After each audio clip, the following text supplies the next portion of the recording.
You've been searching for peace in all the wrong places: promotions, relationships, perfect vacations, and it keeps slipping away the moment you think you've found it. What if the problem isn't where you're looking, but that you're looking at all? This lesson teaches that frantically searching outside ourselves for salvation, peace, or fulfillment is futile. We've been looking in the wrong places for the wrong thing. It also reveals that holding on to resentments and grievances is actually sabotaging our own peace, like refusing the very medicine that could heal us.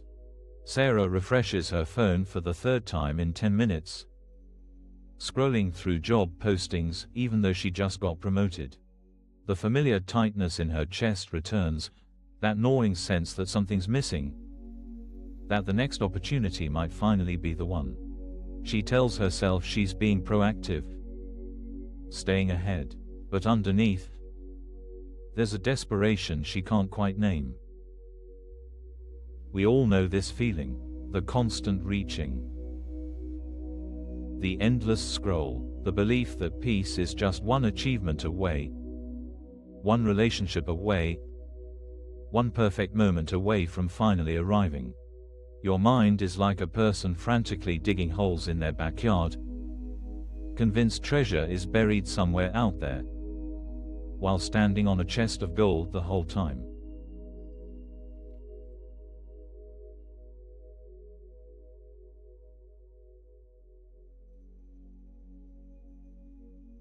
Have you noticed how quickly your mind moves to the next thing? You get the promotion you wanted, and within days, sometimes hours, you're already thinking about what's next. You finally take that vacation, and halfway through you're planning the next one. The relationship starts beautifully, and soon you're wondering if this is really the one. Later that same day, Sarah's stuck in traffic. Her sister's words from last week echo in her mind: "You always have to be right."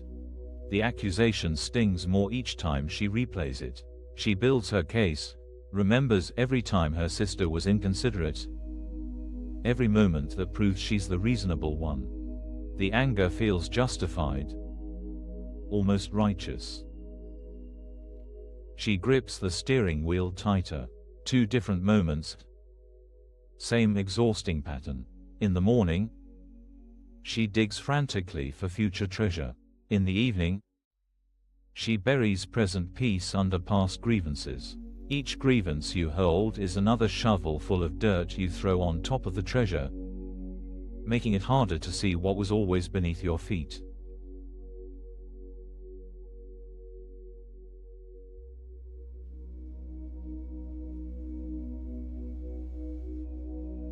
This is where it gets uncomfortable. We think we're protecting ourselves by holding on to these resentments.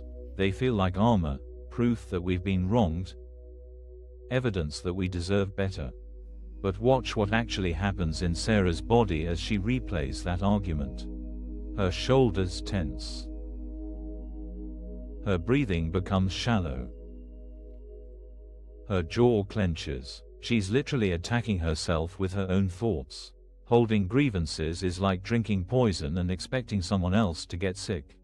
Every resentment you nurture, every slight you catalogue, every "I'll never forgive" you declare, these aren't shields protecting you from hurt. They're the very things preventing you from accessing the peace that's already yours. The mind that digs for treasure outside itself is the same mind that buries treasure with grievances. Both movements take you away from where you actually are, from what you actually have. The exhaustion you feel, that's not from life being hard. It's from constantly leaving the present moment to dig in the past or future.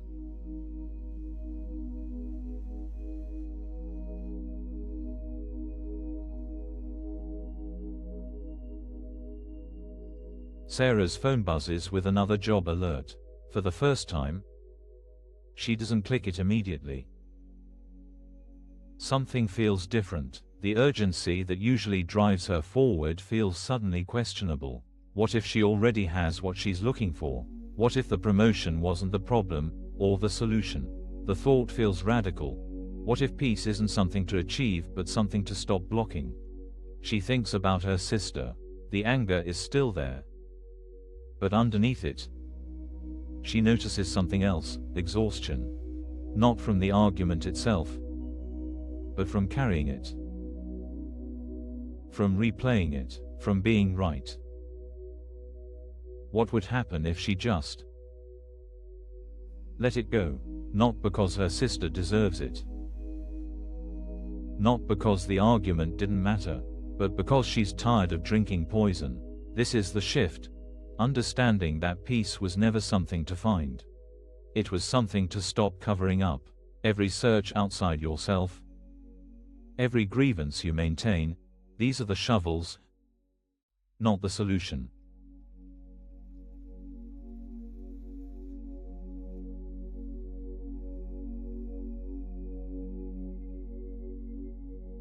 The next morning, Sarah's phone lights up with notifications. Job alerts, news updates, social media badges, all promising that something important is happening somewhere else. She feels the familiar pull, the old pattern activating. But now she recognizes it. That restless feeling that nothing is quite right. That's not intuition telling her to keep searching. It's her mind avoiding the one place peace actually lives. She puts the phone down, sits with her coffee, notices the morning light, the quiet, the simple fact of being here. The treasure she's been digging for. She's standing on it. When her sister texts later, something neutral about weekend plans, Sarah feels the old story trying to start. The argument wants to replay. The grievance wants to reassert itself. But she's beginning to see, she can keep carrying the poison, or she can set it down. Not for her sister, for herself.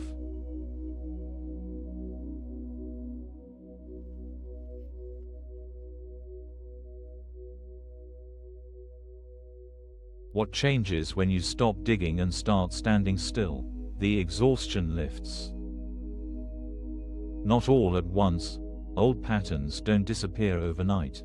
But there's a lightness that comes when you realize you can stop searching.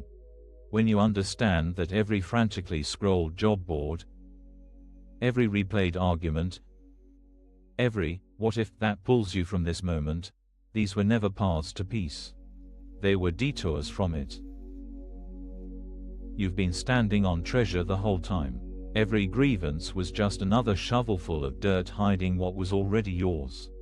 Every external search was just another hole that led nowhere. The relief isn't in finally finding peace, it's in realizing you can stop looking. This isn't about becoming passive or giving up on life. It's about recognizing where peace actually lives. It's about understanding that the very act of searching somewhere else guarantees you'll miss what's right here. When you stop the exhausting external search and release the grip on old hurts, you discover that peace was never something to be found. It was something to stop blocking. The mind wants to complicate this, to make it into another project, another thing to achieve. But the truth is simpler. You can stop digging now. The treasure is already here. If you want to keep practicing with this, you can like the video and subscribe. Let's take a moment now to let this settle with a guided meditation.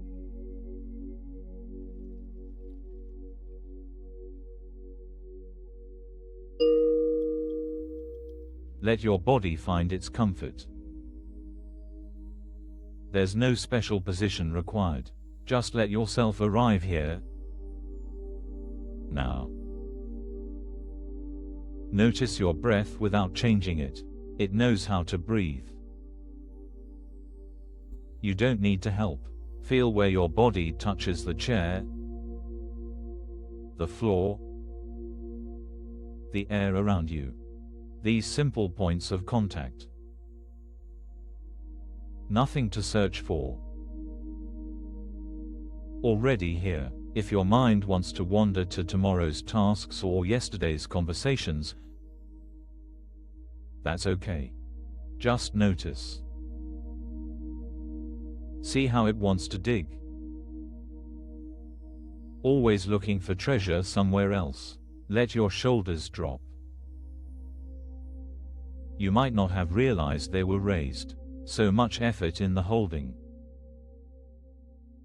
So much work in the searching. What would it feel like to stop digging? Even for just this moment. To stand still on the ground beneath your feet. Notice any grievances floating through. Old arguments. Recent slights. See them like clouds passing. You don't have to grab them. You don't have to solve them. Each exhale is a small letting go. Not forcing. Just allowing. The body knows how to release when we stop telling it to hold. Feel the space around your heart. However it feels is okay. Tight. Open. Numb. Tender. Just notice. No digging required. You're already standing on everything you need. The peace you've been seeking isn't hiding. You've just been looking everywhere but here. Rest in this. The simple fact of being. No achievement necessary, no grievance to resolve. Just this moment. Just this breath. When you're ready, let your awareness expand gently. The sounds around you, the light beyond your eyelids. You can open your eyes whenever feels right. The treasure remains. You're still standing on it. You always were. Thank you for practicing with us today. If you'd like, there's a link to a free digital copy of ACIM in the description. And if this video resonated with you, please comment. I am grateful. Thank you for taking this time with me today. Thank you for having the courage to stop digging, even for a few minutes. As you move through your day, be gentle with yourself when the old patterns arise. The treasure you're standing on isn't going anywhere. It's always here, waiting patiently beneath your feet.